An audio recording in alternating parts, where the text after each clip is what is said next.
All right, let's take a look at some of the film that you have for us, again, all in training camp. So first one, Jedrick Wills, Harrison Bryant. So it's a tackle, tight end, and that double team block. What do you see here? What are the Browns working on in this drill? Well, it's they're going to work on an odd front here. So they're expecting an odd front where the tackle is going to be covered. And they're going to double team here, and Jedrick's going to start the double, and Bryant is going to he's the guy who's going to attack that hip and kind of attack that edge, and he's going to get to the second level. So this would be on their gap schemes. Again, a lot of their runs are in that 6 to 8 hole, that tackle area. So this would be a tray block, and they're going to work on doubling that 5 technique, covering the tackle, and getting to that second level. And again, the importance, and you see Bryant coming off trying to get to that second level there. The importance of that is that kind of is what turns a decent gain into a long gain, correct? If you can get a guy on that second level, it just creates more of that seam through.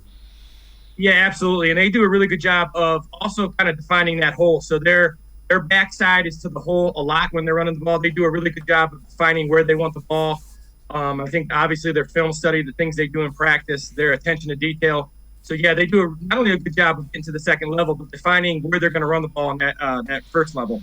The other one, we're going to take a look at another group working together, Hubbard and Wyatt Teller, so a tackle guard double team. Take us through this and kind of what they're working on in these drills. Well, this would be the deuce block. So the last film we had was a tray block and odd front that they would see. This would be a deuce block. This would be at the Browns see a 4 front. So the guard's going to be covered, and this is a 3 technique. And once again, Teller's going to be the strong guy here, the post guy here, and Hubbard's going to gallop in, and we call it a gallop technique.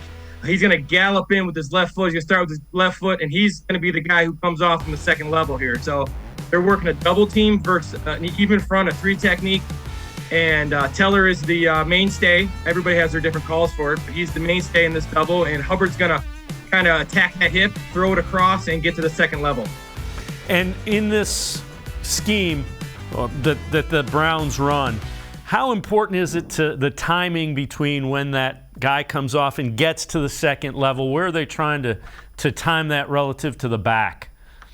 Well, their job is to vertically displace that defensive tackle, we say. So their job is to get him moving backwards. So the back will kind of, there's not really a moment when they're coming off. They're going to double team that guy. They're going to move him first. We always say there's no second level without the first level. So they're going to move that first level first. And then when they feel that movement and they kind of read that backer, they're going to come off. Because if the backer goes inside, the inside guy, the double can come off as well.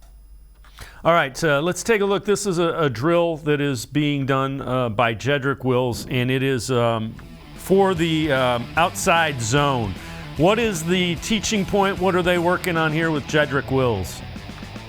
Well, first thing they're doing is they're working the outside zone here, and the key of the outside zone is to get your inside arm to the outside shoulder. And when you get your inside arm to the outside shoulder, it allows you to get square. And I used to say belly to belly with the defensive lineman. So as you get square with the defensive lineman, now you can kind of dictate where he's going, and you're steering the boat, not him. So if you get your outside arm in, he can beat you across your face and penetrate. So he's working on getting his inside arm in and running him and kind of creating that lane, taking him wherever he wants to go. And I know you were paying a lot of attention to Jedrick Wills. How is he moving? And, you know, I've said it repeatedly. A tackle that has a high ankle sprain, you can't set a low, strong base. That was a tough injury for Wills a season ago. How is he moving out at camp, and what have you seen even as you've watched him through the preseason? Well, I was very impressed with him at camp. I thought his feet were fantastic. I didn't realize, when you watched last year, you really didn't understand how bad that ankle was. And obviously I wasn't at training camp last year, but I was every day this year. And I really enjoyed watching him not only move his feet are fantastic, but the physicality. And I've always thought he was more of a position blocker, which is okay. But he showed in the last preseason game that he's also getting more and more physical. And it's tough to be physical, like you said, without that base. So he's become, I think he fits right in. I think he's going to be an elite guy because of those feet. And again, an important guy playing that left tackle position. They expect big things from year 3, so hopefully he can stay healthy and get back to what he had done before last year when he was banged up pretty much all year. Let's take a look. Joel Betonio, one of the guys that we mentioned, just working on pass protection. What do you see with Betonio? By all accounts, one of the top guards in the NFL. Well, right here, he's working. We do it once again. They work everything. So in those previous drills, they're working gap schemes. They're working zone schemes. Now they're working one-on-one pass rush. Here he is against Perrion Winfrey. And Perrion Winfrey usually can always win in college because those college D linemen are just better. And in the pros, those defensive linemen are, especially the Browns defensive linemen, are going to get really, really good because they're going against really good people each day. So this is a quick set. So he's not dropping back. He's quick setting. Everybody does it a little bit differently, but basically the object here is to get your hands on and get the defensive line stopped and get his hands down because the ball's coming out quick from the quarterback. All right, and we have another one that's a pass protection set. Ethan Posick, going to be the starting center. And how important is that, center in pass protection, controlling the middle of the field? Let's even go center guards. How important are they in pass protection?